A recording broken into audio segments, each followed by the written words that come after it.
good evening, good night, good day to you, depending where you are in the world. I've got a bug, my throat's bad, headache, nose, all that kind of stuff. So yeah, not feeling that great. And hence you could probably hear it in my voice. Doing our nighttime devotion. Sabbath was amazing. I was up at Milton Keynes church this morning, afternoon, and got back a couple of hours ago.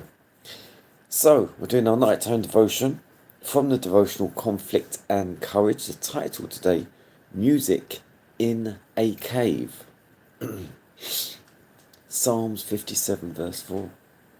My soul is among lions, and I lie even among them that are set on fire.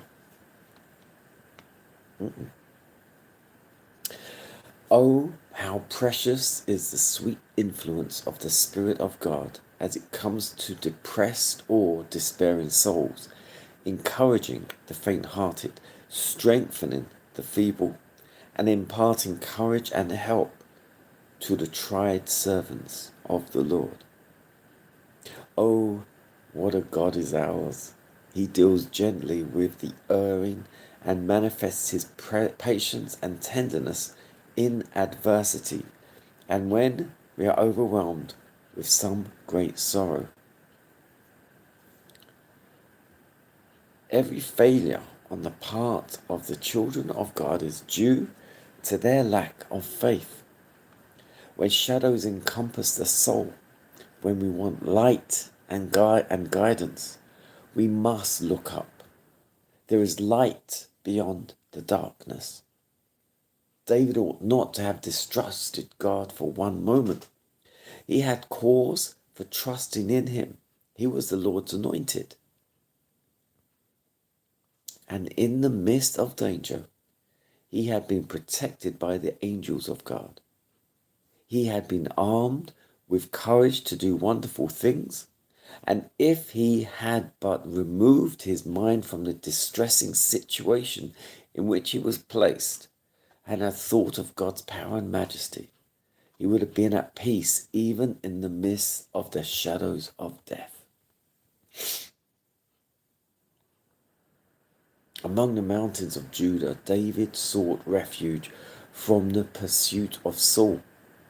He made good his escape to the cave of Adullam, a place that, with a small force, could be held against a large army. And when his brethren and all his father's house heard it, they went down thither to him. In the cave of Adullam, the family were united in sympathy and affection. The son of Jesse could make melody with voice and harp as he sang. Behold, how good and how pleasant it is for brethren to dwell together in unity. Psalm 133:1. He had tasted the bitterness of distrust on the part of his own brothers. He had and had the harmony that had taken the place of discord that brought joy to the exile's heart. It was here that David composed the 57th Psalm. That's the end. So David used to play the harp and sing. And you'll find when you read about it and him and Saul that he used to play and sing for Saul before Saul learned to hate him and go after him. But David did become afraid when Saul started coming after him. David lacked faith at that point and did run from Saul, and as it says here, hid with his men in the cave of Adullam. And this is where, as it says, he wrote the 57th Psalm.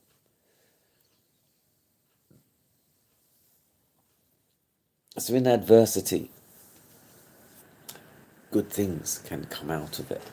Firstly, you'll find a lot of people that write songs when they go through depression or dark times or heartbreak or whatever they go through.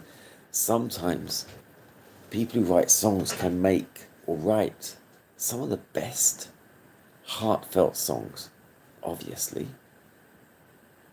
in those adverse times.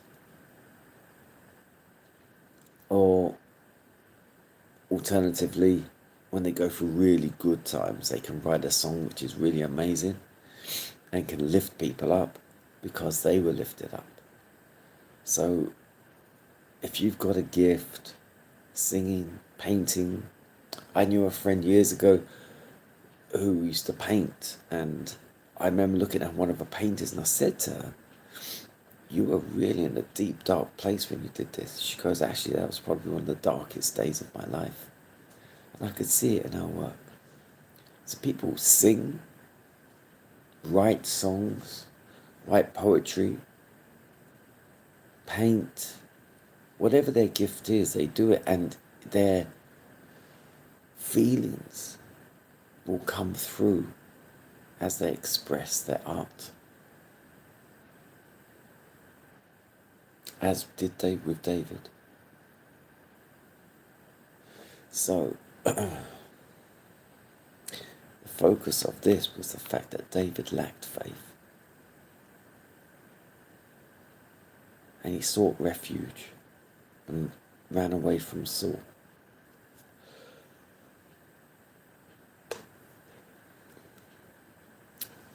That's, I suppose it's natural as a human, we would probably do that, but it is something we can condition ourselves to not do, to lack faith.